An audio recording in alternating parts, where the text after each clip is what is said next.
What's going on, folks? So in this video, I'm going to go over 3 effective strategies to improve hip mobility without stretching. Let's get right into it. First strategy is to perform more unilateral or single leg movements over bilateral movements. So whenever you're performing more unilateral movements and single leg movements, you have to access more range of motion just by the movement itself. So that in itself is a good way to already improve your range of motion. So it doesn't necessarily mean you have to go through extreme ranges of motion, but you can just perform more lunges, more staggered stance movements in your workouts over just traditional squats and deadlifts.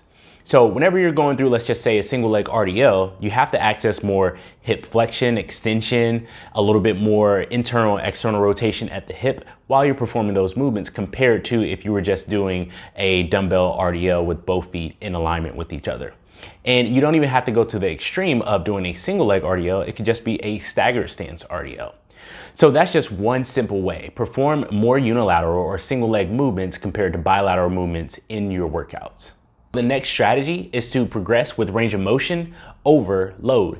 So instead of just thinking that from one training cycle to the next, you have to progress with loading, you can just progress by increasing the range of motion demands of the movement. So instead of performing just a reverse lunge or a regular split squat, you can perform a rear footed elevated split squat or a front foot elevated reverse lunge. And that's just gonna allow you to access more range of motion in that loaded movement pattern, comparatively speaking, if you were just doing it the first way and just adding load. So that's a simple strategy that you can use in order to improve the range of motion over time. So it doesn't necessarily mean you go from one extreme to the next. So coming off of a 4-inch platform for your next training cycle, maybe you just do 2 inches, or maybe you just elevate your rear foot a little bit into the next training cycle. So you don't have to go to the extreme because you want to be cautious with this because it can cause more harm than good if you progress too rapidly. And that's with anything.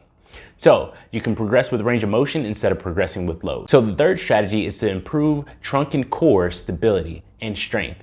So if your core is a little weak or unstable, then your hip during certain dynamic movements will have to stabilize a little bit more in order to prevent excessive movement because the core isn't doing its job. So what you will want to think about is to perform more movements in your training that requires you to dynamically stabilize your core and just improve your core strength overall. So if you know you're lacking in that area, then that's one simple way to improve your hip mobility by increasing your core strength and stability. And there you have it. Those are the 3 strategies that I typically utilize in order to help my clients access more range of motion in their hip without even having to touch on stretching. Now, I'm not saying that stretching is bad and you should never do stretching because it's appropriate for the right person. But these are other strategies that you can do that doesn't require you to spend more excessive time in your workouts. By just adjusting a few things in your training, you can access more range of motion without even having to spend more time on extra stretches.